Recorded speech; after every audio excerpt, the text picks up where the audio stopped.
What's up, San Antonio? What's up, South Texas? This is the Alamo City Sportscast coming at you from San Antonio, Texas. You know, we're going to have that intro all over again. Fernandez, here's the thing, man. Typically, we have a 2.5-minute intro, a warm-up to let people in. No one's on right now because for some reason, the intro music is not working, right? So typically, 10 o'clock. So we're going to let this slide for a little while to let people on now for the first couple of minutes. How you doing, man? Good, bro. Good. How are you, brother? Oh, I'm doing all right, man. I'm exhausted, man. I'm exhausted. That trip from Lake Charles to San Antonio, that drive is no joke, man. No joke. But we have some people finally coming on in. Got Sam Salinas, Mario Cavazos, David Otwater. Good morning, gentlemen. It is Monday. Again, we had some technical difficulties because the fact of the matter is I don't know how any of this works. Joe Garcia in the man behind the magic. In the basement, as they say back in the day. Joe Garcia is doing training for the Department of Homeland Security. Going to start his job in a few weeks. He's in 3 weeks of the training. This is week number 2. So I'm trying to get this done at home. It's a little bit difficult, but I do appreciate having Rick Fernandez with us, United States Marine Corps retired. Got other guests coming on. Tomorrow, we're going to have Jack Thompson. I sparred with him on Locked On Spurs the other day. He was also a part of San Antonio Sports Star when I was there. We're going to be on Tuesday. Wednesday, I'm going to try to have Jeff Garcia from Locked On Spurs. Thursday, John Dyer from Spurs and Salsa. And then it looks like Friday, I'm going to extend the invite to Rick over here because I love talking sports with you, man. It's good times. But we have a lot to get into today, man. And like I said, we're just warming the thing up a little bit because we see more and more people are jumping on the podcast. Typically, there's a 2 or 3 minute intro. I don't know why the intro didn't start. It just didn't. I just turned on my computer and made it happen, man. But you are outside, man. What are your plans today? Yeah, man. Hey, I'm outside enjoying this beautiful SoCal weather. I'm chilling, man. I'm relaxing. I got a couple of VA appointments and stuff, getting all that squared away for that military retirement. But yeah, man, not too much, man. Just kind of taking it easy. Got to get that money, baby. Got to get that money, Hey, you ain't lying, bro. After 20 years, disability, baby. Up with disability. You know how that works. Oh, I'm telling you, man. And it's crazy because it's a big thing, with military folks, and whether you did 4 years or 20 years or whatnot. Some people think it's nothing that's handed to you. You earned all that stuff, So, the wear and tear you put on your body and your mind, from military service. So I implore anybody that's out there serving or is new to the service, like, hey, make sure you document all that stuff, because it's important. You earn it, man. That's the thing. You deserve it. You earn it. Drew Show coming out saying 3rd time's the charm, right, Jimenez? Again, Joe has set it up where I just push buttons. I push a button that says YouTube, Facebook, start. And I type in the intro. By the way, this is episode 199 of our show. So tomorrow we're celebrating episode 200. We got going last summer, but then I took a quick hiatus because of a divorce that I'm going through and whatnot. We kickstarted this back up in January. Right now, Rick, we're the only morning podcast doing it Monday through Friday here in San Antonio. Our good friends over in the building, Rudy J, Mike Taylor, they've moved their podcast to the evenings, and that's badass. They're incredible at what they do. We're friends with them. They're friends with us. But really, I'm excited about this, Rick, because when football season starts, college football is going to get going in a couple of weeks. NFL is going to get going in a few weeks. NBA. There is no local radio from 10 to 2. And now the big gorilla in the room, which was in the building because, Mike Taylor's been around for so long and has had his channel on for so long, is now moving to the evenings, which opens up an opportunity for us. And I think they're going to do a fantastic job because they're on at a time where local radio also goes off the air when they're on 6 p.m., 7 p.m. I know Extra Innings with Pleasure is on at 6 p.m. Monday to Friday on San Antonio Sports Star. But behind that, 7 o'clock and beyond, there's no local radio. We go to national broadcasting at that time. So between 10 and 11:30, we're going to be doing this show. Joe Garcia will be back in a couple of weeks, but I'm excited about this. I'm excited about the opportunity. What's it called? Mario Cavazos says, Mike, we can see you putting in the work. A possible replacement, if you know, you know. I didn't know what he was going at there, but I kind of get what that's going. Dude, I was playing slot machines all weekend, man. Slot machines. How was it? I'm not a slots guy, dude. But Yeah, how'd it go? They not bad. I won a few $100, like $200, like 2 or 3 times, and it kind of just kept my money in my pocket. I never went to the ATM. I only took a little bit of money because I was like, I want to see how far this goes, right? I had in my mind, I will spend this much if need be, but I just took a few $100, and it kept me going the entire weekend, man. So it was win some, lose some, but it wasn't bad. Had fun out there. Had a really scary moment at the end because I'm cleaning out the hotel room, and I found that a past guest had left something behind. Let's just say it's cochino, man. Cochino. I'll tell you off air what it was, man, but that was insane. Joined by Rick Fernandez, retired United States Marine Corps. We're going to now start the show in earnest now. We're going to get things going. We got to talk about the Cowboys, man. Trey Lance out there for 3.5 quarters. Cowboys lose at the last second. Steph Curry just goes off. You know, the word epic is not even good enough for what that was in the gold medal game. Wemby, they were 3 points down with 3 minutes to go. They were almost there. We're going to get into that. We'll do some pop culture, nostalgic things as well. But joined by Rick Fernandez, retired United States Marine Corps. You know him as the real Fernandez on Twitter, Spurs Twitter. He carries the cups wherever he goes. Are you drinking right now? No, not right now, man. I got a monster, man. It's 8 a.m. over here. And real fast, we got a $5 super chat from the Drew Show. Thank you so much. Get that 100 ratings, Fernandez. Double dip in that retirement Marine. Get that Fed job and triple dip. Retire, collect 3 checks for life. He already knows. Drew Show knows. Drew Show just laid out my plan right there. You already know. That's what I'm talking about, baby. That is what I'm talking about. So last night, hey, thank you so much, Drew Show, for that. And thank you so much for your support over the years, man. Not only here, but in past endeavors I've had. Drew Show, you're legit, man. Appreciate that. Last night, Cowboys, Rams, SoFi. Cowboys they had joint practices together. The Rams and Cowboys do that because the Cowboys practice in Oxnard, California, which is just outside of LA, and they battle each other. Cowboys going out there, and Cooper Rush sees the field at first, and I'm like, wait a minute, shouldn't this be Trey Lance? But what unfolds is we see Trey Lance go out there and play for 3.5 quarters. I have a poll on Twitter at MJ Acquired Taste asking a very simple question: give the dude a letter grade, A, B, C, or a failing grade, which is a D or an F. And we're going to update that poll. Cowboys lose at the last second. Touchdown with like 4 seconds to go. They lose 13-12.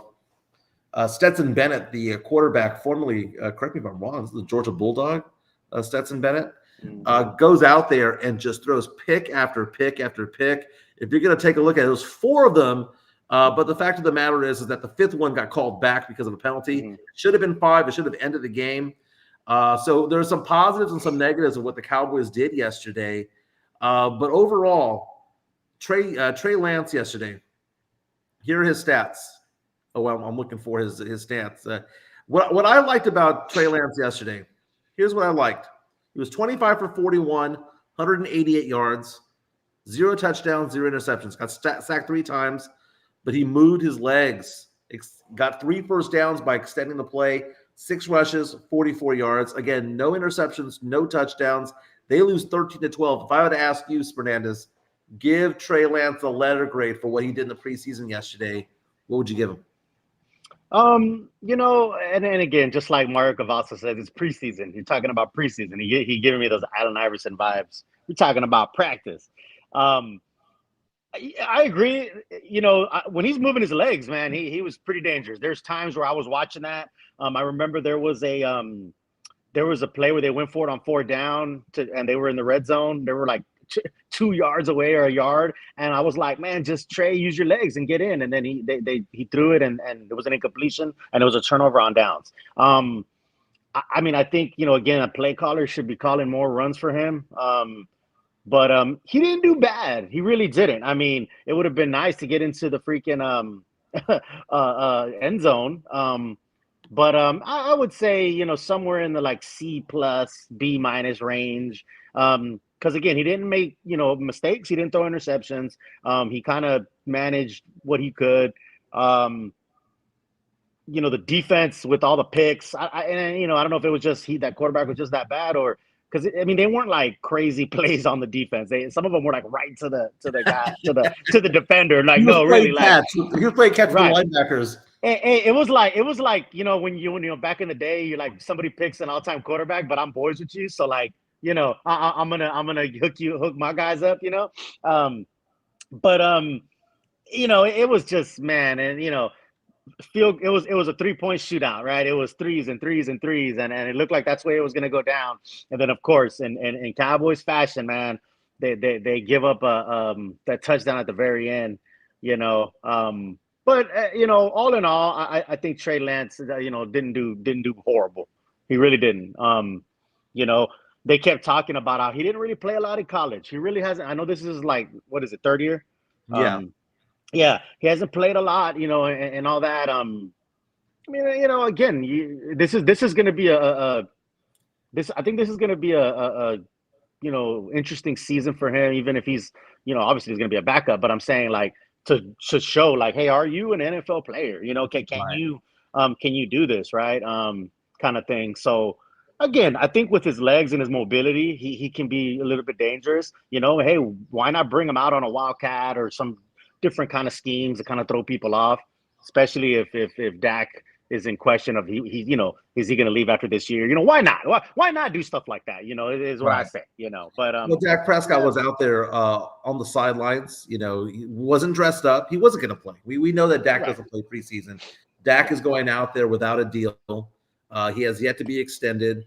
He can be an unrestricted free agent at the end of this season if he chooses to go that route. Cowboys have not signed him. There was no CD Lamb. CD Lamb is still holding out, being penalized monetarily every day that goes by. Micah Parsons also without a deal. So it's kind of a weird situation going on out there. If I had to give a letter grade, I like where your head's at, saying C+, B-. I'm going to give him a solid B-. I liked a little bit of what I saw. Again, Cooper Rush played the first series, and then they brought in Trey Lance midway through the first quarter. Come on, man. If he was playing with real receivers, they would have won that game. They would have won that game. Second quarter, you mentioned the fourth down play where it was an incomplete pass that ended the drive inside the 5-yard line.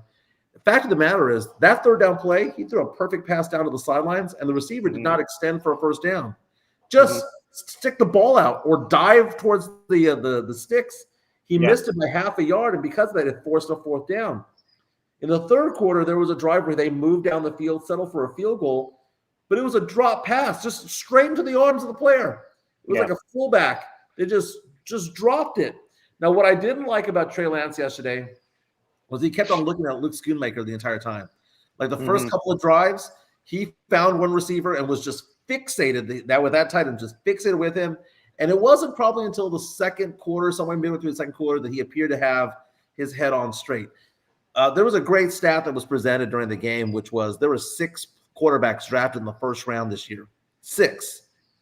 And he's younger. Trey Lance is younger than 2 of them, younger than Bo Nix and Michael Penix, right? So he's still a young guy. He didn't get a lot of play, didn't get a lot of run over at North Dakota State. He had a great year and good enough to be drafted in the top part of the first round back in the day. But I saw a little bit of his legs. It was nice to see him avoid the tackle, avoid the sack, make his way out and squeak out. That's something that we see a lot with Dak Prescott that he's been able to do for so long. But you see how raw Trey Lance is. He's a raw player still. And I don't know if he's ever going to be so mature enough to do what he needs to do as a quarterback. If the Cowboys do play him ultimately long-term, that's a long-term play where you hope that he develops over time because he needs reps. He got 3.5 quarters worth of reps yesterday. Cowboys against Stetson Bennett, former Georgia standout, got picked off 4 times.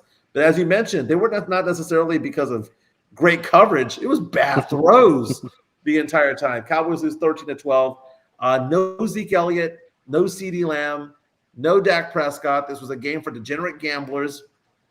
But Cowboy fans have to have positives to take away from this. One was the fact that they would bend but not break. The big news coming out of last night's game, besides the fact that it was a last-second loss, was a Chuma Edoga, who has started at left tackle, goes out with an injury. And according to Todd Archer, who's a journalist in the DFW area, says Chuma Edoga will have an MRI for the toe injury he suffered in the first quarter. Some concern initially. Tyler Guyton, who was a first-round draft pick of the Cowboys, seemed to handle his work on left tackle well on Sunday. The rookie will be asked to do more. So imagine that. Imagine having a quarterback on take the field without an extension. Imagine no CD Lamb. We saw Tyron Smith go on, and Cowboy Legend's going to on a different team now. Now you're seeing a rookie come in, and Tyler Guyton being asked to come in and possibly even start. This is the makings right now of a very questionable season for the Dallas Cowboys. So much so that on Friday I challenged people. I think you took the challenge where I said this team ain't going to win 9 games or more. And it's looking more and more like they're thin in certain positions. And if Udoka goes down, it's going to be even worse. Yeah, man, it's interesting, and it's like you said, there's just so much chaos, and there's so much going on with the contracts and who's there, who's not. The rookie, like you said, asking a rookie that's a lot, man. It's a lot to ask somebody. Mike McCarthy is out the door. It reminds me of the Moneyball where the manager's like, hey, why don't you discuss my contract? And Brad Pitt's like, if somebody hits a grounder to first base, we got no one to stop it right now, Yeah. And so and he's like, I can't work under a cloud of a 1-year so just all those intricacies are going to play out, man. It's going to play out in this season. Again, I'm kind of maybe again psyching myself up and hoping that since there's not a lot of pressure or not a lot of this is our year kind of thing, maybe it ends up flipping the script where the Cowboys do a lot better. They do a lot better without all that pressure. I don't know, But, bad news bear style, right? Bad news bear style. Exactly. No one's looking. Just come out. Major league. Win. Major league, baby. Major league, man. One of Every my favorite movies. Every time we movies, get a man. win, we peel a section. Exactly. Hey, exactly, man. I love it. So, again, that's that's the hope. But realistically, man, this is gonna be it could be a turning year. Like we could see a lot of changes next year. You know what I mean? This season is gonna be kind of interesting to watch, man. But yeah, man. The Rams had a Longhorn rookie out there, a receiver. He was playing well. Jordan Whittingham. There you go. Yep. Yeah, man. 74 yards, including a 30-yarder. The rushing game wasn't going so hot for the Cowboys yesterday, aside from Trey Lance going for 6 carries for 44 yards. Malik Davis only had 18 yards on 8 carries. Rico Dowdle, decent, 14 yards on 3 carries.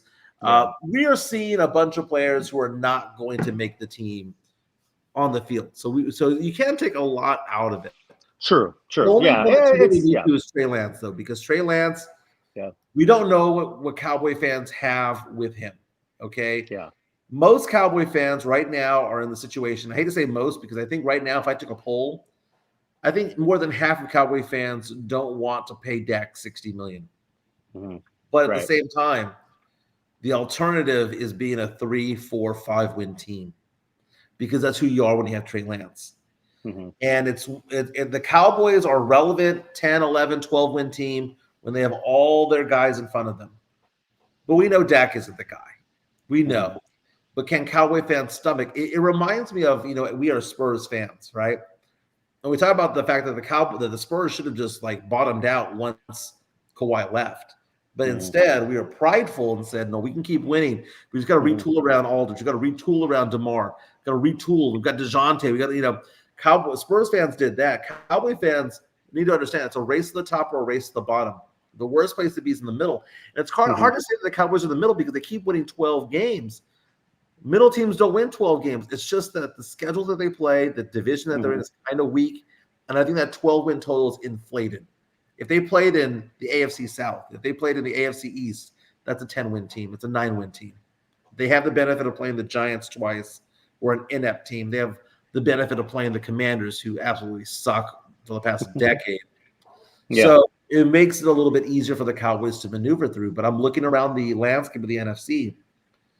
The 49ers are still the class. We see the Packers are getting better. The Lions were so close to making it to the top of the mountain last year. The Bears have set up their new quarterback for success. The Eagles got Saquon and a healthy Jalen Hurts, right? No, They're going to get help at center, but still, they're a better team. Cowboys right now got to do something. They have to truly go all in, or just retool and change and just bottom out. But Jerry Jones is in his early 80s. He's not going to want to wait 5, 6, 7 years. Can you imagine that? Can you imagine him being GM at 88, 89? But man, if I was to ask you this though, Cowboys ceiling, all things go right, are they really a Super Bowl contending team? No, man. Come on. Like again, man. I love my Cowboys, man. And people want to accuse people of being homers and unrealistic, whatever. I'm a realistic dude, man. Super Bowl. Come on, man. Like you said, bro. I would have, I would have been happy last year had they, at least won that home game against the Packers. And you lose to the Niners or something like that in a tight one. Like that's I mean, you can't ask for more than something like that. You know what I mean? So Super Bowl, and man, that's even everything goes right this year. That would be pretty far fetched, to be honest with you. I'm like, man, if they'd make the playoffs, that'd be a more than a lot of people expected. So I guess again it goes back to expectation management. You win. You should win at home against Green Bay, right? Last year, you should win that. And not winning that is what's really heartbreaking. You win that, you go on the road and lose to another, the Niners or whoever. Again, you're kind of, hey, that's as much as you want to say like, oh man, we're Cowboys fans, we're all in for the Super Bowl. What realistically it is. But the heartbreaker is losing a game at home that you should win. And again, again with Trey, the kid's talented. I mean, again, I look at this like just like those draft picks in the NBA that they look talented, they look the part, and all that. So it's high risk, high reward, in my opinion. It's like, the kid looks like he has talent. He's a good size. He really hasn't gotten to play a lot. Maybe he does surprise people, right? Or it just goes, horrible. Like the kid just loses confidence. But like you said, I would be interested to see him with the full squad, with the when you have, like you said, the running game wasn't on yesterday, so no one had to worry about that. If you had the running game on, if you had your receivers, like you said, doing the little things like inching forward or whatever, you're looking at a different game, and maybe Trey's more comfortable to run and do different things. So I'm not sitting here saying Trey Lance is the next great Cowboy quarterback, but give the kid a shot. I mean, I don't know. Like I said, he on talent level, or at least he looks like he's talented. Like you said, he's raw. You can't teach height. You can't teach height. He's 6'4", 225. Yeah, that's what I'm saying. That's what I'm saying. Big dude out there. Big dude. He's a big dude. He's a big quarterback. So, when he, I think if he was more comfortable, maybe he would, see, be able to see the reads out there and all that kind of stuff. Again, it's hard to say, like you said, they're playing with practice squad guys, so right. It's, I remember when I heard that they got him for pretty much nothing, and I was like, hey, I mean, a former number 3 pick or guys like that have something about them, you know what I mean, that are just like, they have some moxie to say like, man, I'm a pretty high draft pick, and sometimes they don't pan out. I got it. We all know that. I would say shoot for the fences and see, I mean, I don't know. Well, why not? Right. Now we're talking about Trey Lance, who, by the way, is younger than 2 quarterbacks who were taken in the first round this year. Trey Lance drafted number 3 overall, first round, back in 2021, and is still younger than 2 of the top quarterbacks in this year's draft. Got drafted by the 49ers. 2-time FCS champion, was a FCS championship game MVP in 2020. Walter Payton Award winner in 2019, Jerry Rice Award winner in 2019. So he has it's one of those things where he had success in the level that he was in, but he wasn't playing for a Power 5 team. Right. He wasn't playing for a UT or an OU. He wasn't playing for a Georgia or a Bama or an LSU. He was playing at North Dakota State.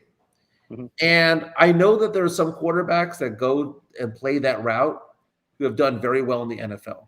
You can look at a bunch of quarterbacks who've had success in just small teams We saw Tony Romo for the Cowboys, for example. Was he Eastern Illinois? He goes out there and he balls out for a decade for the team.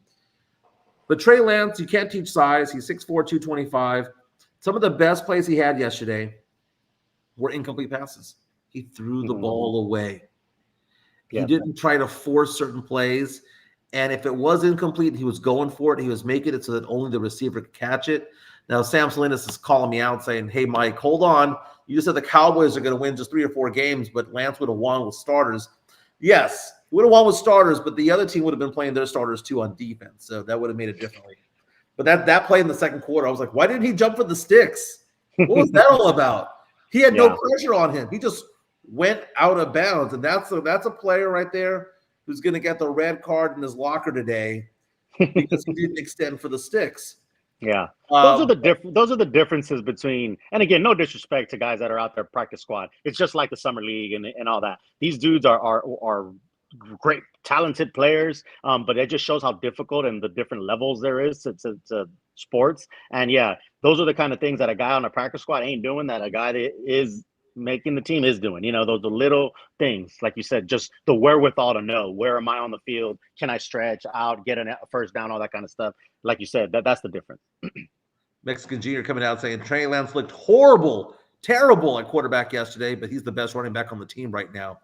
Tony Ornella saying, I'm a realistic Cowboys fan. There was a chance last season. No running game this year. They'll be 6-11. I'm hoping for no wins. Jerry is a jerk. Sid's coming out saying, it's our year, baby. We're making the playoffs. You know what? I was watching the game yesterday. I forgot that Garoppolo is backing up Stafford, in LA. That's pretty wild, a guy like Garoppolo could be our starting quarterback. You know what I mean? Stuff like that. So I think this season there's a lot of changes, a lot of big moving parts, players and different teams. So I was talking to Mexican Junior bring up a really good point. The Cowboys didn't get Trey Lance for free. They had to give up a draft pick for him. Mm-hmm. And Mexican Junior coming out on our YouTube stream saying, I wouldn't consider a 4th round pick nothing. The 4th rounder last year could have been a decent running back selection in the past draft. Right now, we have theoretically the worst backfield in the NFL. Let's talk about that. Do the Cowboys have the worst backfield in the NFL? We have Zeke Elliott, maybe Malik Davis, Rico Dowdle. Was it Kevontae Turpin, maybe? Mm-hmm. That's not top tier. It's not top. I don't know if it's the worst in the whole league. It might be in the area. But and that's what's tough. That's the running game is what takes the pressure off. The quarterback and all that other stuff. If the other team doesn't have to worry about your running game, that's when you start seeing the pressure on the quarterback and the mistakes and all that kind of stuff. Like, you ain't fooling nobody. Your play actions don't mean nothing. Here's Zeke Elliott's yards per carry. Okay, here's the stat line here. When he was a rookie back in 2016, Zeke Elliott was amazing. I know Dak won Rookie of the Year that year. Shouldn't have been Dak. That was Zeke's award. Should have been given to him. He had 1,631 yards rushing, 5.1 yards per carry. Now, to me, if you're above 4.2, 4.3, you're doing a really good job. 5.1. 2018, it dropped to 4.7. 2019, 4.5 yards per carry. Still over 1,300 yards, but still a good running back, but getting a little bit lower and lower, right? Productivity-wise. 2021 drops to 4.2 yards per carry, barely got over 1,000 yards rushing. 2022, under 1,000 yards rushing, 3.8. Last year, his only season with New England, only season away from Dallas, 3.5 yards per carry and 3 touchdowns. The trend line is showing that he was a phenomenal player at the age of 23, 24. An amazing player. But now he's at 30. He ain't it, man. So is Rico Dowdle the who we're going to pin the hopes on? Man, yeah, it's tough. Yeah, you're right. Like you said, people are hoping that somehow Zeke rekindles some of that magic, But like you said, you see the steady decline, man. You see what it is, which is it's kind of heartbreaking because how amazing he started off. Like, man, it was like, wow, this is, he was a phenom, when he first bursted on the scene, right? And like you said, he should have won Rookie of the Year. And it just, hey man, it goes fast, man. Things are fleeting in life, and especially in sports. Like it goes so fast, man. You got such a small window to maximize your talents, right? Whether it's NFL, NBA, any of these sports, it's just wild to see that, and then sometimes maybe again, I'm accused of being too positive sometimes, but on the flip side of that is he's done it before. Sometimes these guys dig down. We've seen it a lot. We've seen players, that everybody wrote off. Everybody was like, "You're done." Like Baker Mayfield. I don't know, just players that people were like, "You're done," and they somehow rekindle some of their magic because they have it in them. They have something in them. They showed it before. So there's not saying that they can't. See, that's my only thing is, like, I never want to talk in an absolute and say, "Hey, I know for a fact that this is never going to happen. That's never happened," because I don't. Now we could see a trend and say, "Hey, it looks like this may or may not happen," but that's when I think people get into these discussions about what they know for a fact and what they don't know for a fact. Is it likely? Probably not, that he's going to rekindle that magic and be the Zeke of old. Is it impossible? I don't think so. I mean, it's not impossible. We've seen players that everybody wrote off dig down and come back numerous times. Now, kind of pivoting to a different topic involving the Cowboys, just one last question. So you are a Cowboy fan. Last week, we didn't really get into this in the podcast. We probably should have. When Jerry Jones goes in front of the media and says that there's no urgency in signing CeeDee Lamb, dude, he has been giving Cowboy fan essentially the middle finger all summer long. It's like he doesn't get it, doesn't understand it, doesn't understand how bad the PR is when it comes to it all. And don't get me wrong, okay? I know there's hardball to be played. Right now, you have the fact that CeeDee Lamb wasn't making much money. Yes, it's a lot of money in every when we're all making what we make per year, right? But he wasn't making what he's worth. He goes off and sees Justin Jefferson getting a deal for $35 million. Oh, yeah. He sees other receivers, Devontae Adams, Tyreek Hill, Jalen Waddle. They all get the bag. Now, last year of his deal, he goes up to $17 million. Makes him the 50th highest paid receiver. This is the guy that's probably the second or third best receiver entire NFL. If you want to say that he's number one, we can make that argument. He might actually be that this year. Jerry's going to franchise tag his ass. He's going to franchise tag and then going to do it again. And then CeeDee Lamb is going to be 28 years old at that point, still without a long-term deal. That's what they're going to do to him, man. And that's why he's holding out. That is why he's taken the page from the playbook of what Emmitt Smith back in the day did. And I know that Emmitt Smith won titles and championships and all that, 3-time champion for the Cowboys. I get that. But don't forget, he went toe-to-toe with Jerry Jones and said, "I'm not going on the field. I'm not sniffing this field." And if Dak Prescott does not have CeeDee Lamb and is throwing to nobody and has Zeke Elliott behind him, dude, I would not even play at that point because Dak Prescott's going to get killed. You tell me I have a rookie left tackle, no CeeDee Lamb. My best tight end of the last 5 years is now a Houston Texan, beginning his second season with the Texans. Are you telling me that I have Zeke, washed up Zeke behind me with Rico Dowdle? Jerry Jones is acting like he has all the cards when in actuality, Dak is holding the entire deck and the jokers. The same goes with CeeDee Lamb. CeeDee Lamb should not even make it onto the field. He should hold true to this whole holdout because he deserves it. He deserves it. You're wearing a shirt, baby. Stars and stripes. This is America, baby. You get paid what you're worth. Absolutely. And CeeDee Lamb is the second or third best receiver in the entire NFL. He's in his last year of his deal. He knows what's coming down the way. He knows the Cowboys' history of doing what? Franchising people's ass. He knows that happens all the time. So if you franchise tag him, right now makes $17 million. Next year the franchise tag is like 21, 22, and then 23, 24. Instead of him making 35, 35, he's going to be making 21, 22. That's a lot of money. That's a $27 million difference right there. Jerry Jones knows that. And this is why free agents don't go there, man. This is why they don't take care of them. They don't. It's so bizarre the way that Jerry runs this team.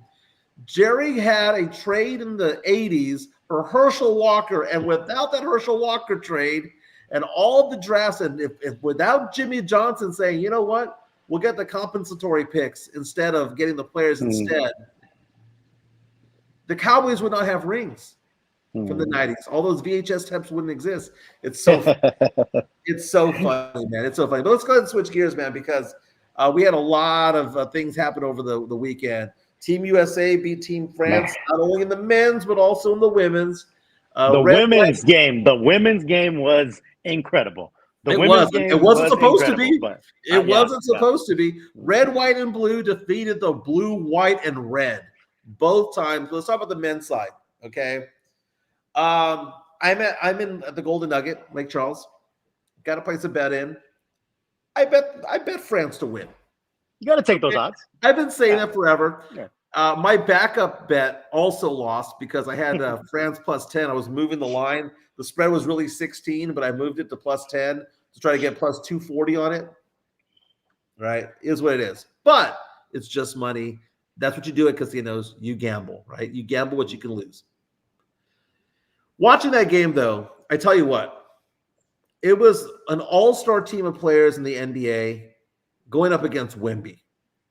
And Wemby balled out from the get-go of the game, knocking down threes, swatting passes, swatting shots. I was so proud of Victor Wembanyama and what he was able to do. And it wasn't one of those things where the game was too big for him. It wasn't where he had to like struggle at first and find his rhythm. He came out the gates shooting the ball and making shots. This is a guy who had in the quarterfinal game, the semifinal game, not much going on from behind the arc. Little to nothing going on. Goes out there, balls out against LeBron, Steph Curry, Kevin Durant, Bam Adebayo, all those guys in front of him. And to see Wemby go out there and then to help bring this team back within 3 points or 3.5 to play, going to the timeout, the momentum, the Parisian crowd around him, I could not tell you how impressed I was by Victor Wembanyama.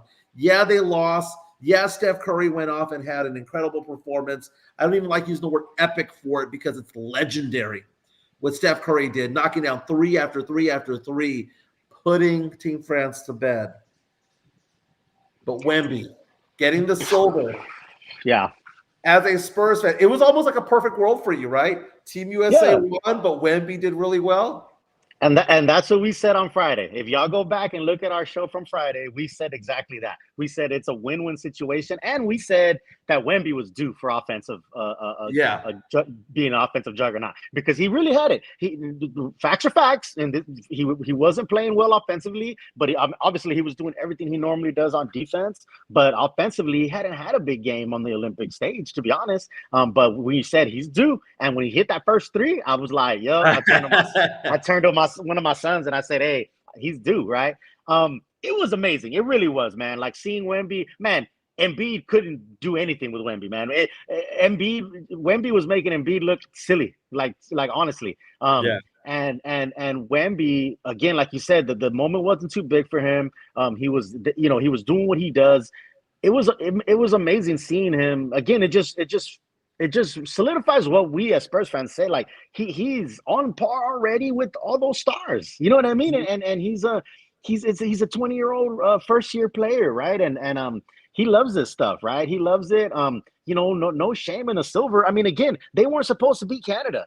They weren't supposed to beat Germany. So it's like, to me, winning silver is pretty amazing for them. I will say this, I want to talk about this real quick. I tweeted something that pissed a bunch of people off that day. It was the pictures of him crying, right? Where they zoomed in on him crying or whatever. And all I said was, if he wasn't our guy, we would be burying him. And so then people started getting in my mentions about, oh, like, how dare you say, like, not let Wemby have emotions, or how dare you, blah, blah, blah, blah, blah. It wasn't about that. It's just about the way we look at things. Like, if that was Embiid, we would be clowning him and burying him. That's all I'm saying. It's just a way of looking at things. When it's your guy, you love it. It's emotion. It's whatever. When it's not your guy, you clown him or whatever. It's like Manu. If Manu wasn't our guy, we'd be like, oh, that flopping piece of, but when he's our guy, we love him. That's all I was saying. And I don't know how that's not true. I thought it was beautiful. I thought it was beautiful for a variety of reasons. First of all, the reason why he can cry is because it happened on his home court, right? It happened in Paris, his hometown, his home country. Secondly, France wasn't even supposed to win a medal. Okay, they weren't the second best team in the Vegas odds. They weren't the third. They weren't the fourth. They weren't even the fifth. They go and they upset teams to get there. They upset Germany to get there. And it's one of those things where that was their moment. Yeah, that was their moment. And I absolutely, and I agree. And like I said, it's not really about that. It's not about he's not allowed to cry or anything like that. It's just the way that people look at things. That's all I'm saying is that when it's just like. Again, some of those Wemby shoes that are coming out, I personally don't like them. I don't like the way they look. But because they're Wemby shoes, everyone's like, they're awesome, they're great. No, it was just really a way of how people look at things. That's really what it was more about. But you're right. Back to the point, it was amazing seeing him cry. I mean, hell, Brittany Griner came to tears during the national anthem, and that was amazing. Like, it's a story. So yeah, I'm with that. Wemby played his heart out. Like we talked about it here on Friday. I'm ready for 2028 in LA. For the French team to have a rematch with US with no Steph, no LeBron, whatnot in American soil. I'm telling you, in 2028, we got to go back to that show from Friday. And we talked about this. This is a setup for an epic rivalry between the U.S. and the French team. 4 years more senior Wemby. Oh my God, he's going to be out of this world. Richard Shea, these different folks, Koulibaly, they're going to be a powerhouse in 2028, and the U.S. is going to be pivoting from the old guard of LeBron and Durant and those guys. Now you're going to have Ant, you're going to have John Morant, you're going to have different folks. I would love for our guy Castle to be part of that group. That would be amazing, right? So it's exciting. Like it's gonna be a good time, man. But yeah, awesome game. The U.S. did what they do, man. Like you said, Curry. Oh man, they summoned it from deep down. And again, Wemby keeping that team in the mix was amazing. There's so much emotions going on with this. First of all, Serbia wet the bed fourth quarter against Team USA. USA was almost down for the count, down 13 points going into the fourth quarter. Serbia was playing better ball the entire. They were kicking USA's ass, and for USA to come back in epic fashion. I mean, Serbia missed open 3-pointers down the stretch, which could have put the game away. So the U.S. winning the gold was not a foregone conclusion. Vegas thought so, but you don't play in Vegas. You play it on the court. Victor Wembanyama, by the way. His stat line, 11 for 19 shooting. What do you have, 27 points? He had 26.7 rebounds, 2 assists, 1 steal. Now, here's the thing. What I enjoyed about it, beyond Wemby's tears of just the pride he had for his country in this. Understand that they're going up against Team USA, who should win every time. Should win every time, right?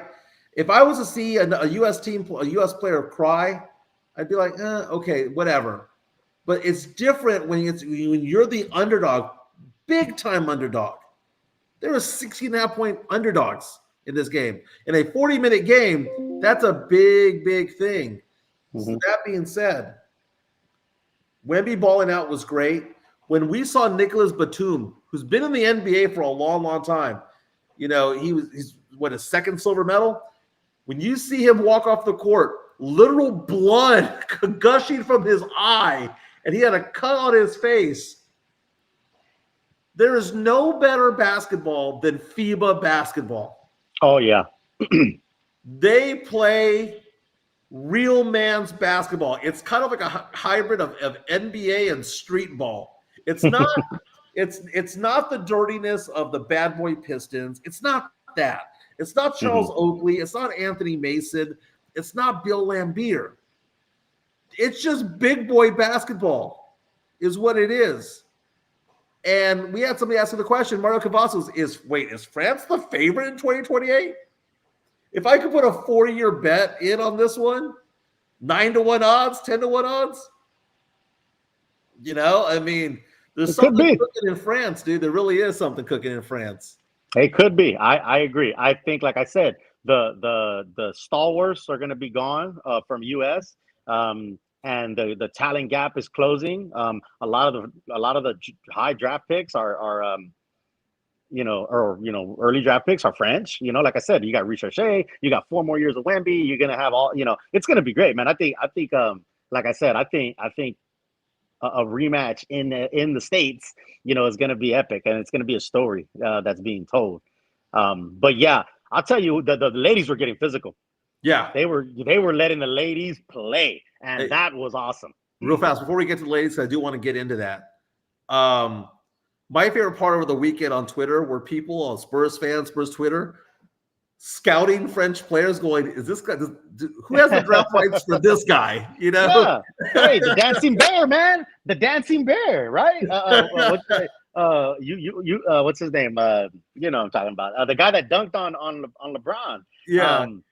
That dude, yeah, man, like he has like, I guess, a year contract in Real Madrid and something like that. And it came out and everyone was like, bring him to the Spurs, man. Like, why not, man? Why not? That dude's a big, it's wild to see some of these players and you're like, these guys could play in the NBA. Like, you know what I mean? Like, I mean, again, it goes back to that talent, like how hard it is to make it in the NBA when a lot of those players, you're like, I could see him on an NBA court, right? Courtney and all those guys, like they're not just, they made a dunk or they did, like they are playing out there with a high IQ, Yeah, man, it's great. So we got Drew Show, another $5 super chat. He says Fernandez is probably the only guy not hearing one shiny moment when Wemby had his feels in Paris. I bet he gets those feels November 10th. The Marine Corps birthday is November 10th. Maybe I will say this. I'm not a fan of, and again, I know people are going to murder me because they're like, oh my God, men can cry. It's okay to cry. I'm not saying it's not, but I just don't like the whole, like they get zoomed all the way in, all that. Like, I don't know, man, that's just me. I don't know. I'm not saying that you can't show emotion out there. And cause you just like, again, Wemby's the dude's an emotional player, man. The dude deserves it. Like you said, I get all that, man. Like, of course, man, any like big moment in your life, your child's born, you're something big happens, right? He was referencing November 10th, which is the Marine Corps birthday. Yeah. Thinking about like men and women who died for this country. Like, yeah, I get emotional, man. I get emotional hearing the national anthem, like, serving in my country and all that stuff. I definitely get all that. I'm just saying, it was, like I said, it was more about, if it was Chet Holmgren, we'd be burying him. That's all. All I'm saying is, if it was Chet Holmgren crying, we'd have memes up. It's all fair in love and war. All I'm saying is like, I saw Rockets fans clowning Wemby about him crying. Again, we do the same thing if it was a Rockets fan. That's all. It's funny, the hypocrisy when people are like, oh no, I would never do that to a 20-year-old player. Okay, if you wouldn't, then good on you. Like, cool, you're a better man than me. Because I tell you what, if that was Chet crying, I would have had so many memes up. I would have been clowning that dude. I mean, it would have been awesome. But that's just the way it goes. But maybe we're homers because I thought it was a beautiful moment. But Team USA, it is. Team USA beating France 67-66 in the gold medal game. Asia Wilson going out for 21 points. Oh man. I mean, she's a best player in all women's basketball right now. She's multi-MVP award winner. The thing about it is that was also a 16-point spread. Mm-hmm. Team USA was supposed to beat their ass, but Gabby Williams going off for 19 points for France.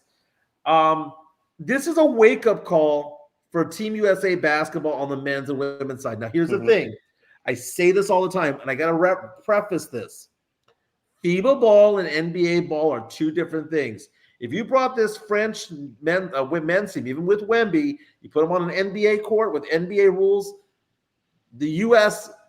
Olympic team, the all-star team that they are, would annihilate them.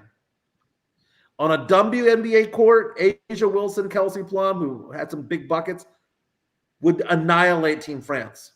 But on a smaller court, a narrow court with a different ball, a different feel, different vibe, not a lot of places to move, it's a different game, which is why it's so exciting.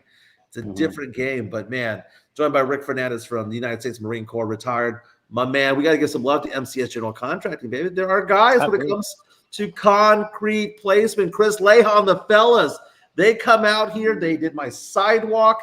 They did a patio extension for me. I am going to tell you this. I am very, very happy with what they did, and they did it quickly, and they did it right the first time. They didn't have to come back over here a second and third time and go, oh, we messed up. We gotta redo this. But, man, he came over here and said, dude, your slab is exposed right now because we had about a bunch of runoff from the water, dogs digging and stuff like that. They did a fantastic job. But I'm asking these guys, can you do pickleball court? Because that's like all the rage these days, man. You know, it is. Basketball courts, tennis courts, they can do. If there's concrete involved, a slab, a patio, a parking lot, MCS General Contracting uses your guys. Tell us about the pickleball guys that you know downtown. Yeah, man. Yeah, for sure. So of course, just like you said, Leha and his team, they're awesome over there. But yeah, man. So again, I got a friend, business acquaintance that I met out here in San Diego. He's originally from Spain. He owns a pickleball, paddleball club out here in San Diego. And his next venture was to start one in San Antonio. And then it's downtown. It's on Nolan Street. Used to be the Cruising Kitchens spot. Is like has a bunch of like artwork outside of it. It's really cool. It's a big warehouse, and they have a bunch of pickleball courts, paddleball courts. They're just finalizing small details. And they're about to open soon, and it's going to be amazing, man. They're going to have, food trucks outside, beer garden, place to go watch the games, place to watch the fights. They have pro pickleballers that are going to be teaching lessons, and it's kind of like Chicken and Pickle.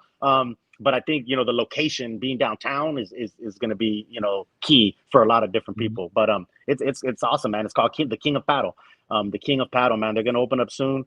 Steph is involved doing a lot of their videography and social media. Yeah, man, it's going to be awesome, man. So whenever they do have that opening, I'll definitely put the word out and get people over there because it's going to be a good time, man. Hand over fist asking, when is pickleball going to be an Olympic sport? Good question. Very good question. It's coming. Hey, if breakdancing is a thing, Tim Gonzalez said Mike was getting cooked on Twitter over the weekend. Wasn't on Twitter over the weekend. I was busy. I was out and about. Hey, I got some breaking news. I want to thank Mario Cavazos for reaching out to us just 3 minutes ago. The ESPN announced its first preseason AP poll. So it's not the ESPN poll, the Associated Press poll, the one that we all care about. Yep. Football polls out. Number 1, Georgia. Makes sense. Number 2, Ohio State. 3, Oregon.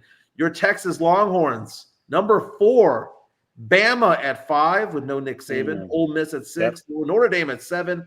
Notre Dame is always in the top 10, and they're never a top 10 program. That's just by name. It's by law. They have to be in the top 10 to start the season. And if they go 1-3, they're somehow 24. Program. Number 8, Penn State. Number 9, Michigan. Texas plays Michigan early in the season. And at number 10, Florida State. No LSU on there, baby. Where's LSU at, baby? Man, kind of.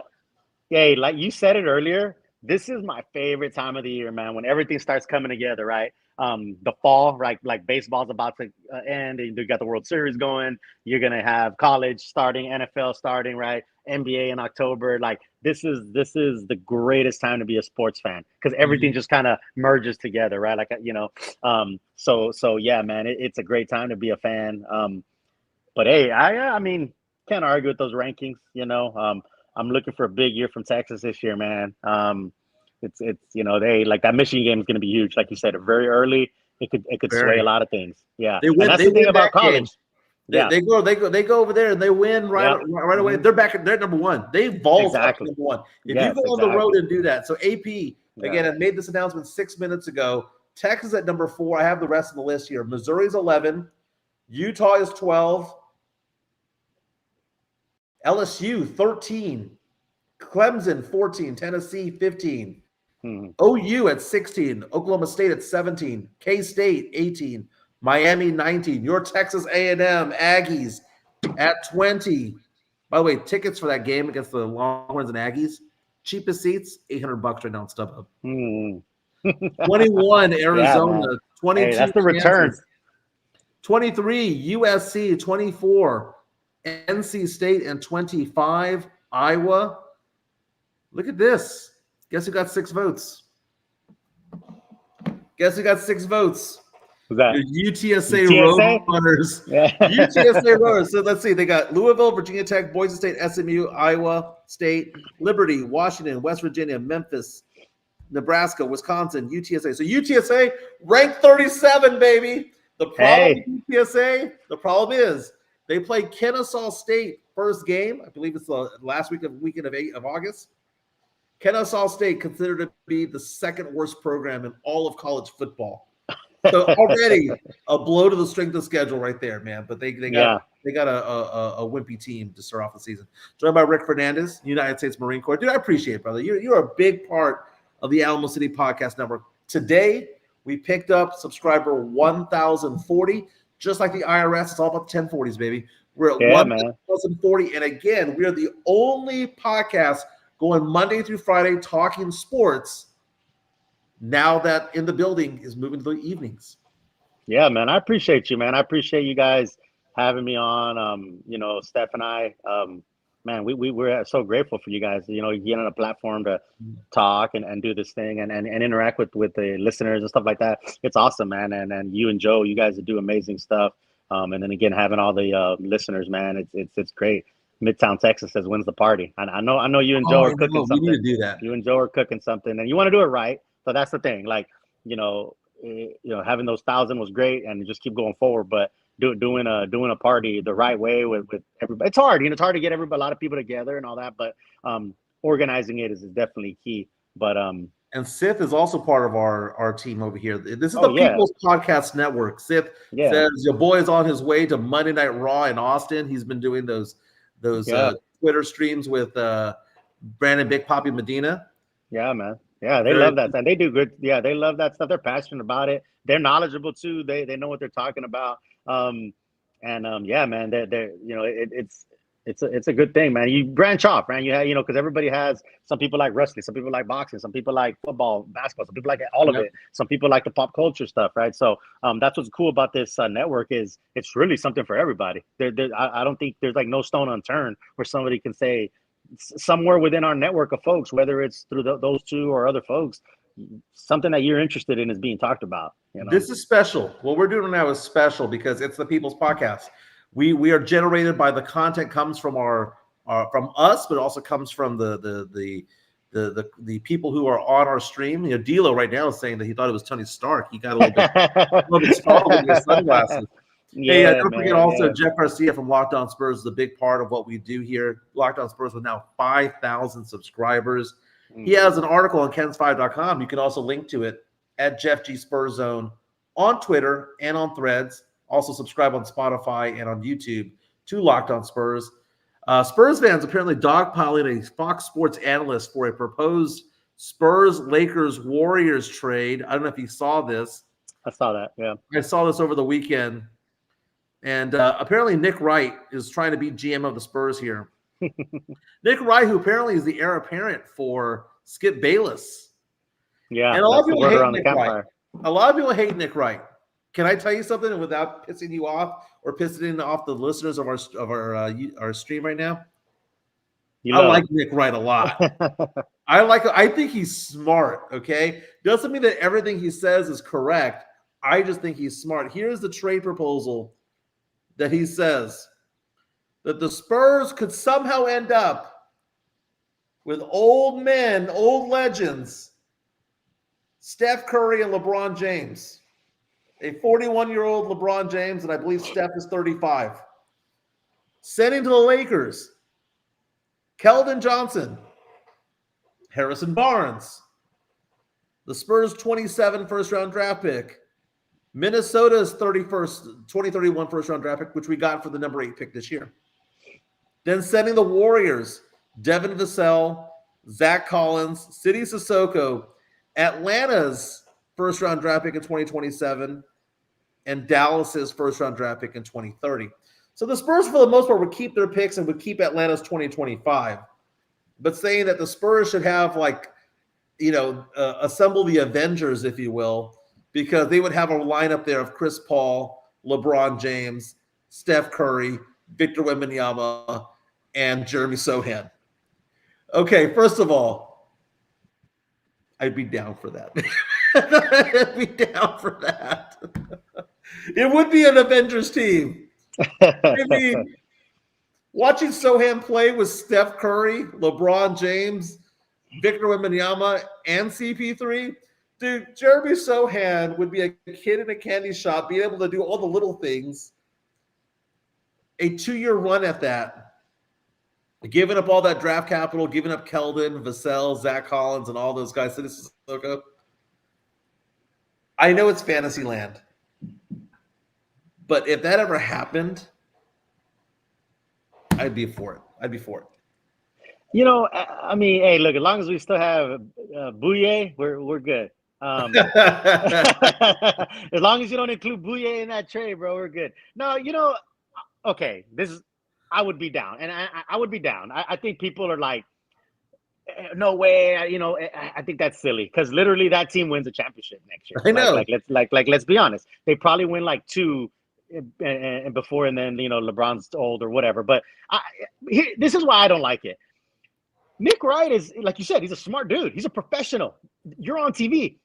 I've seen clowns on Twitter say things like that. You know what I mean? Like say those kind of crazy, you know, trade scenarios. That's all. My issue with it is like, man, if I want to see a crazy trade thing, I could go on Twitter and see that all day long, every day. You know what I mean? Like, it's a, you know, why are these guys talking about it on a national talk show? I know it's just for fun and they're talking fantasy, but that's what I mean. It's like not gonna happen. It's never gonna happen. So that's just me. You know, here's why I think that there's like a little bit. I'm not gonna say that there is any credibility to it. Yeah, but it's the idea that that Wemby needs somebody to play with, right? Yeah. And that Wemby is good enough to win now. And you know, what does LeBron do? LeBron chases championships. Yeah. That is what he does for a living. So because of that, LeBron playing with Wemby for a year and CP3, dude, he did that in Miami with Bosh and Wade, right? Yeah. So he chases rings. And if you were to tell LeBron, dude, LeBron, we'll match up with Wemby, it might be the biggest thing ever. Yeah. Like a literal passing of the torch. Yeah. Steph Curry, with the number of championships that he has, now with that gold medal performance, is probably vaulted into a top 10 player of all time. Got to kick somebody out. Yeah. Yeah. Well, I mean, I honestly, I agree with you about LeBron, and he respects Pop. I think that there's been that's well documented. That's why I was thinking there's an outside shot that they go after Bronny with the second round or something. I remember during those trades or during the draft, I remember thinking like, what if they just use one of those second rounders and go after Bronny? That would be wild, right? And no, in the idea that LeBron would come. And again, LeBron respects Pop. I don't think he'd go anywhere else other than something like that, you know. And again, him playing with Wemby, again, man. Every person's, you know, I already see comments in there about, oh, built not bought, or oh, it's the championships aren't going to mean as much. And I don't know, man. Again, that's all people's personal preferences. Like, man, winning a championship is winning a championship. I get it, because we did the same thing. We talked about the built versus bought whenever it was the Heat against the Spurs, you know, those 13 to 14 back to back. I'll tell you what, man, those back in those days, I thought it was going to be like a Celtics Lakers, like every year it was going to be Spurs and Heat, man, right? Because it looked like that from 13, 14, and you know, obviously, but you know, I get all that, and it's like, oh, you know, we want, you know, again, all I'm saying is those. Like you said, Steph is still Steph. I mean, the dude is killing it. LeBron, yeah, he's older, but he's LeBron. Those two coming would literally, they'd win a championship like next year and probably the year after. Again, yeah, you know, people are going to go into a rabbit hole about, oh, well, we're going to mortgage our future, and that's why it's fantasy, because it's you know. But I don't know if that was presented, I'd be down. I'm just saying, I would be down because I think they would win championships immediately. You know, but again, like you said, the idea that Wemby needs stars like that to win, I mean, I don't think that's necessary. I mean, I don't think that's true. It's just how long is this going to take kind of thing, right? What are we talking about here, right? So we're a lot of Spurs fans will talk out of one side of their mouth like, no, we want to win now, but then they will say, well, no, but I don't want a trade like that for LeBron and Curry. You know what I mean? Like, something. Yeah, like I mean, I would love Durant. I mean, I would love Durant to end his season with San Antonio. That'd be awesome. But again, man, that's what's fun, I guess, because we can all argue on Twitter about it. But Drew Show coming out with a $2 super chat. Thank you so much for the support, Drew. Saying Nick Wright looks like a dime store sports Howard Stern. I like him. I like him. Some of his takes are just so good. This one out of left field, but I do like it. Real fast. Kids are going to go back to school in about a week and a half, 2 weeks. Mm-hmm. I was at Walmart the other day getting my kids some school supplies. My eyelid was twitching. It was twitching because it's just so stressful seeing all those people and you're looking for all these items. And I'm telling my daughter, you're in 7th grade. Why do we need crayons? Like, why do we need crayons? But I was thinking about it. Summer's kind of come into a close, right? Mm-hmm. Remember back in the day, it was all about the summer songs, man. Like when I think of summer, I think of certain songs from back in the day.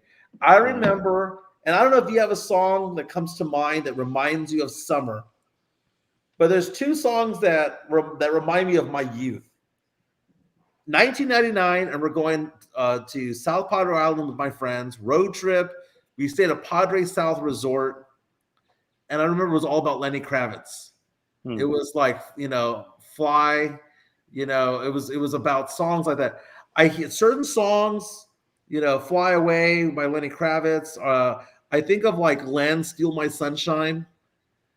I think of Sugar Ray for some reason. When you think of summer, what summer songs are you thinking of? Well, our boy Sith hit it on the head. Summer Nights, Lil Rob. That's some little like Chicano rap back in the day. That's a good one. Summertime is always a classic. Will Smith? Well, yeah, Will Smith, DJ Jazzy, right? Yep. Yeah. That one to me, I hear that one. That one to me is summer. When I think summertime, man, that one gets it from me. But yeah, man, we were talking about Summer Jam the last time we were on here, and we were talking about those summer nights, and yeah, man, you're right though. There are songs that just brings you back. That's the beauty of music, man. Is it takes you back to a place wherever you were, whether it's your youth, whether it's a special moment in your time. I was just gonna say that I saw the alert that they were showing the opening night. Shams just put out something about the opening night schedule. Oh, really? Mario Cavazos just put it up there. Yeah, man, you're right though, man. Summer's coming to an end. Yeah, my kids are grown. I mean, my youngest is gonna go to be a junior this year. So it's like, hey, dog, you're on your own, bro. Like, I'll Cash App you, I'll Venmo you, whatever, and you're good. You know what I'm saying? Because obviously, when they get older, they don't need as much stuff. But yeah, those days, I remember that, man. Going to the getting like tissue boxes and crayons, like you said, stuff that like I think the teacher just hoarded or something, for later. But I don't know. Why do we need tissues? Why does everybody need tissues? Yeah, exactly. I'm looking at BuzzFeed's top summer songs of 2004. 20-year-old songs that turned 20 this past summer. Yeah. Nina Sky's "Move Your Body." Christina Milian, "Dip It Low." That's 20 years old, man. Wow. Kevin Lytle, "Turn Me On," the remix. Sierra's "Goodies." Man, that's a good one. Beyonce's "Naughty Girl," also 20 years old this summer. Los Lonely Boys, "Heaven." Oh, I remember that one. Yeah. I remember that one, man. Los Lonely Boys. Ashley Simpson, "Pieces of Me." Man, remember when she was caught lip syncing at the Saturday Night Live? Number 3, Hoobastank, "The Reason." Don't consider that a summer song. Great song. Don't remember that. Number 2, Alicia Keys, "If I Ain't Got You." And number 1, the biggest song 20 years ago for the summer was Usher, "Burn." Wow, man. Time flies, man. Classic song. Time flies, man. Yeah. Classic song. By the way, guess who else sponsors this show? I sponsor this show. Okay. So, what do I do for a living? I'm a financial guy. I talk money. I talk investments. I talk insurances. So, when I get off this, guess what I do? I go manage about $30 million worth of assets, right? If you want to be a client of mine, you have an old retirement account, you want to start a retirement account, you want to do a college savings account, need life insurance, need disability, whatever the case would be, small business owner, all that stuff. I manage 14 million in investments and 16 million in insurance assets. Been doing this for 19 years. Give me a call, 210-508-0369. Again, 210-508-0369. That's my cell number, dude. I've had that number since I was 19, dude. Since the 90s. Since I gave up the purple beeper that I had. Dude, I had a plum beeper. People make fun of me about that because everyone had the black one. Mm-hmm. But that color, you had those color, you had the color ones. It was like a manly purple. It was like Baltimore Ravens purple. It wasn't like Barney purple. Yeah, no, I just had the standard black drug dealer pager, dog. You know what I mean? Just the OG standard black, now, you know. the remember, call me back 911. Call me back 911. Yep, call me 911. Yeah, you had the codes, man. The booty call was another number. Oh man, yeah, and then this is crazy. Like, this is how old we are. Like, then we'd have to go to a payphone, dog.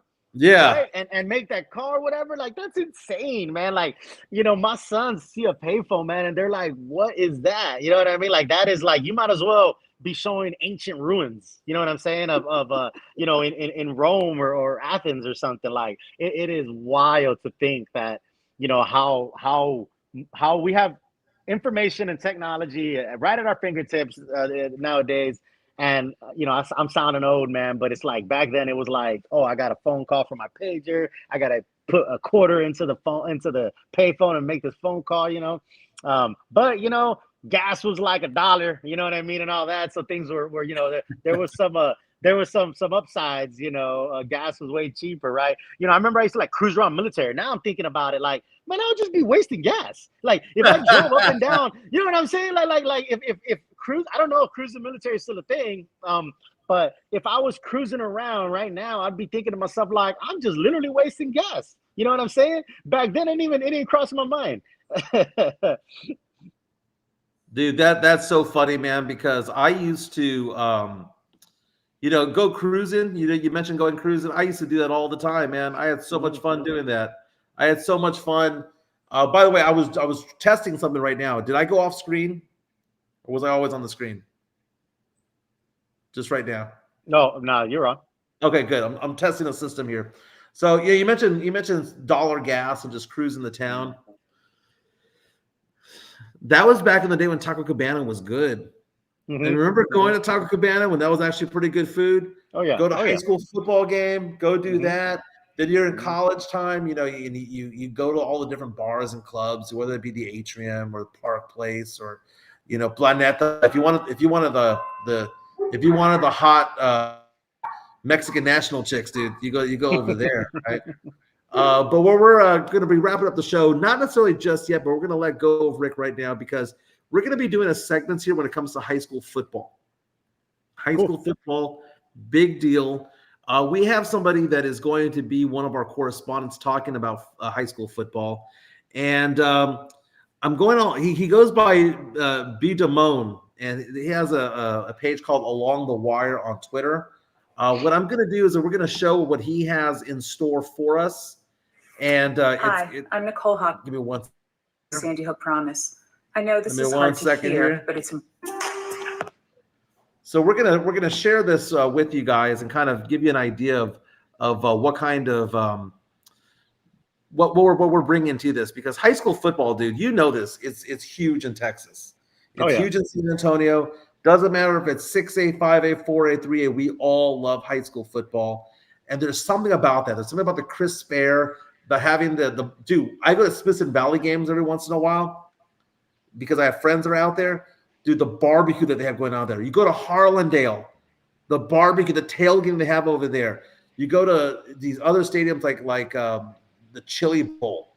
You go, you know, I just love being out there. I love high school football. Love high school basketball as well. I'm going to be officiating. Dude, training starts in 3 weeks for high school basketball officiating.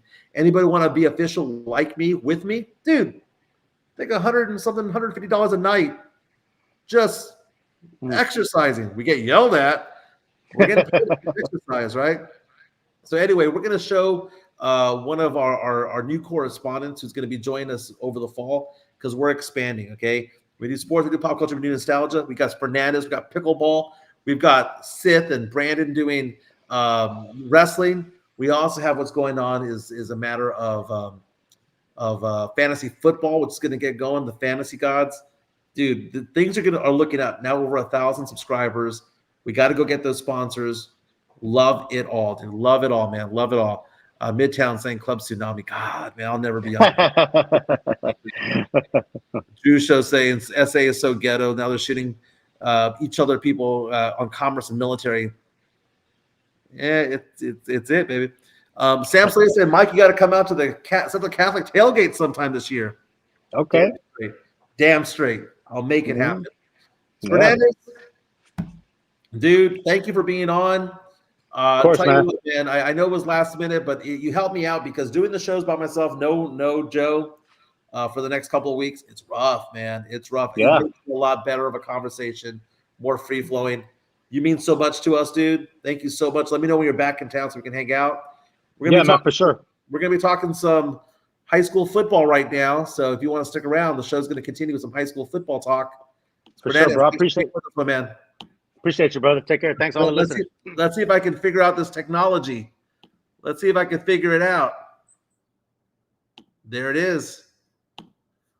Let's make it happen.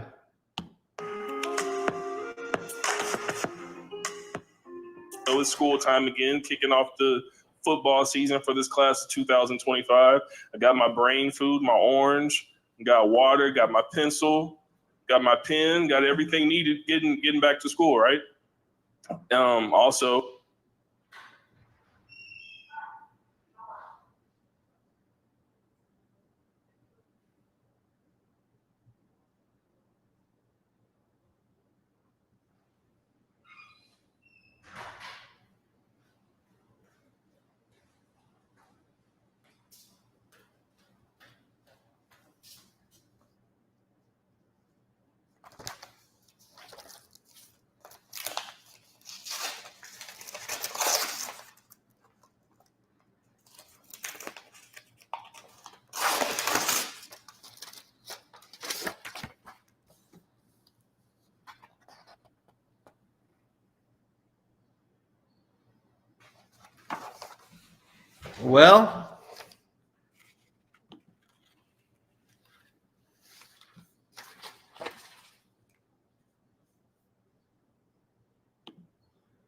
Well, we tried. Tried to make it happen. Don't know if you guys can still hear me. What's going on, everybody? Dude, I tell you what, man. I enjoyed Lake Charles this weekend. This is why I never step away. I got a UPS at my door, man, so I stepped away for a minute, but I apologize for that. I thought it was going to be a 13-minute video. It just kept spinning and spinning and spinning. Dude, over the weekend, man, oh my God. I had a great time over in okay, first of all, the technical difficulties, Mike. I have good Wi-Fi. I have no idea what happened, dude. I have no idea. We're going to try it again tomorrow. Tony Niles asking who's the number one varsity boys team in NISD. I'll assume Brennan. They usually have a pretty good team. But you guys, I was playing this Snoop Dogg slot machine in Lake Charles over the weekend. It was badass, dude. Hearing Snoop's voice on a slot machine was amazing. Got startled at the end. Somebody left a present, I guess you can say. I'm leaving the room. I'm looking for a Spurs shirt that I had lost. I couldn't find it. And I was looking for it because I wanted to wear it to go home. And there was something cochino that was underneath the bed that was left behind that the people who were there, like, I don't know, the days before, the week before, left behind. Gross. Absolutely gross. I really don't want to get into it, but I've never experienced anything like that. But anyway, people were talking earlier about people were talking earlier about SAFC and some sort of issue going out with security over there. I need to get into that. So for those of you who are really big into SAFC and know what's going on, I know that right now they're having some issues when it comes to what to do with the diehards that are behind the goals. I know there's issues when it comes to that. So we'll get to the bottom of that. Everyone have a fantastic day. Drew Show saying Snoop has licensed himself to a slot machine. Of course, why not? Dude, it was badass. It was the most badass slot machine I've ever been to, dude. That was a great one. But anyway, everyone have a fantastic day. Tomorrow, we're going to have Jack Thompson on. Jack and I used to spar on San Antonio Sports Star pretty frequently. He's a good guy. Did Locked On Spurs with him last week with Jeff Garcia. Again, don't forget to subscribe to Jeff Garcia from Locked On Spurs. And again, the show is right now in a weird situation because Joe is in training right now. He won't be back. We won't be back in the studio for another 2 weeks. I'm going to try to play that video one last time. If it works, it works. If it doesn't, we're just going to end the show. Hopefully it does. But you know what? Screw it. Just end the show. Everyone have a fantastic day. Thank you for liking and subscribing. Drew, thank you so much for the super chats, man. Appreciate it tremendously. Y'all take care.